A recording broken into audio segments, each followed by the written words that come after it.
오늘은 마태복음 24장, 25장을 한 번에 묵상하겠습니다. 이렇게 하는 이유는 이 범위는 예수님의 말씀 중에 같은 주제를 가지고 여러 예화가 나열되어 있기 때문입니다. 주제는 이것입니다.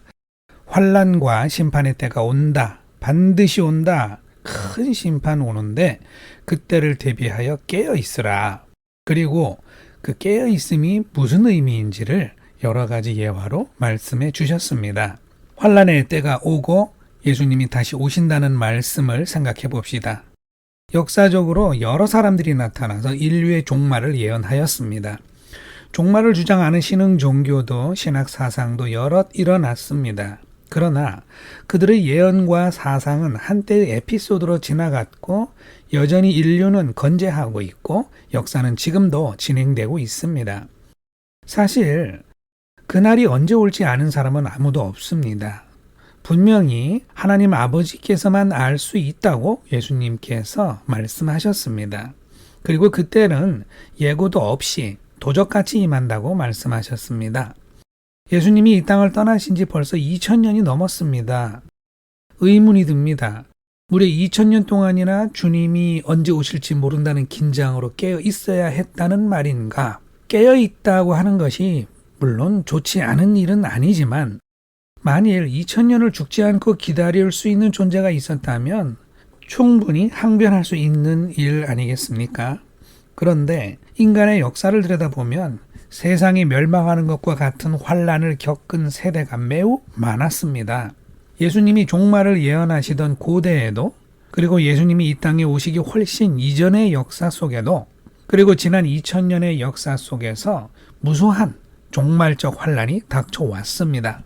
삶의 평화가 한순간에 깨져나가고 엄청난 비극을 겪고 고난을 겪어야 했고 수많은 사람과 한 민족의 일생이 파괴되는 대참사도 많았습니다. 잔혹한 전쟁이 끊이지 않았고 대규모의 질병도 있었고 엄청난 자연재해도 많이 있었습니다.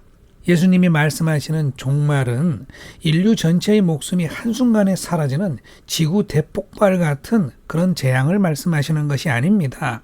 그때 도망갈 수도 있고 깨어있는 자는 피할 수도 있고 살아서 주님이 다시 오시는 것을 볼 수도 있는 그런 수준의 종말입니다. 그러므로 지난 2000년을 기다렸지만 주님이 말씀하신 종말과 심판의 때가 오지 않았다는 푸념은 실상은 진실이 아니죠.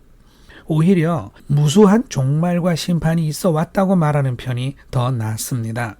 지금 이 시간에도 팔레스타인 사람들과 우크라이나 사람들과 하마스에 사로잡힌 이스라엘 인질들과 그의 가족들에게는 종말적인 환난과 심판이 진행되고 있다고 말할 수 있을 것입니다. 만일 다른 환난과 심판을 기다려야 한다면 도대체 어느 정도의 환난과 심판을 말하는 것인지 모르겠습니다.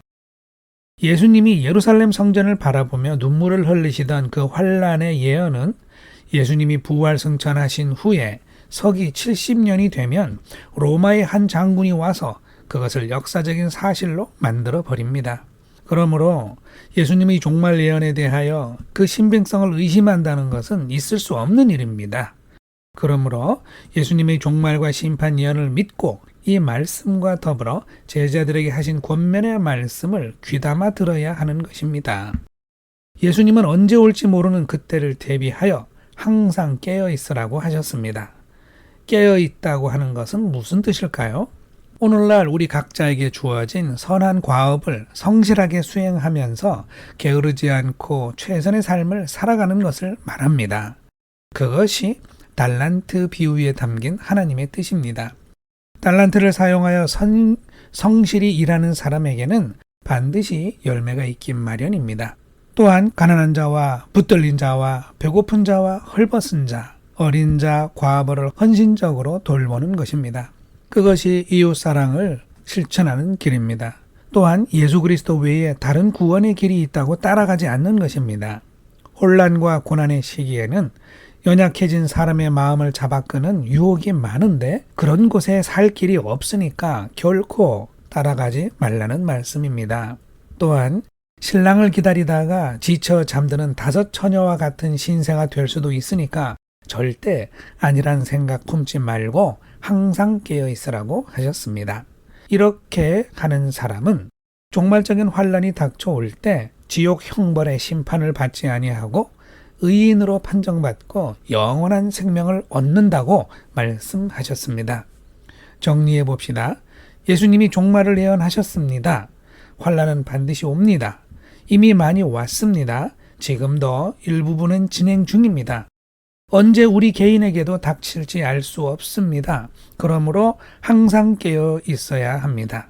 오직 예수님만 집중하여 구원을 바라야 합니다. 주어진 현실을 성실하게 살아가면서 주변의 어려운 이웃들을 살뜰하게 보살펴야 합니다. 이 일을 지겹다 피곤하다 하면서 안일에 빠지지 말고 꾸준히 끝까지 열심을 내어야 합니다. 이렇게 하면 누구나 만나는 종말의 때를 만나서 의인으로 판정받고 영원한 생명을 얻을 것입니다. 이렇게 명확한 생명의 길을 말씀해 주신 예수님께 감사드립니다. 우리 모두 어려움이 많은 오늘의 현실 속에서 이렇게 하루를 채워가면서 하나님의 나라를 건설하는 그리스도인이 됩시다. 우리 모두 영원한 생명을 얻읍시다. 할렐루야.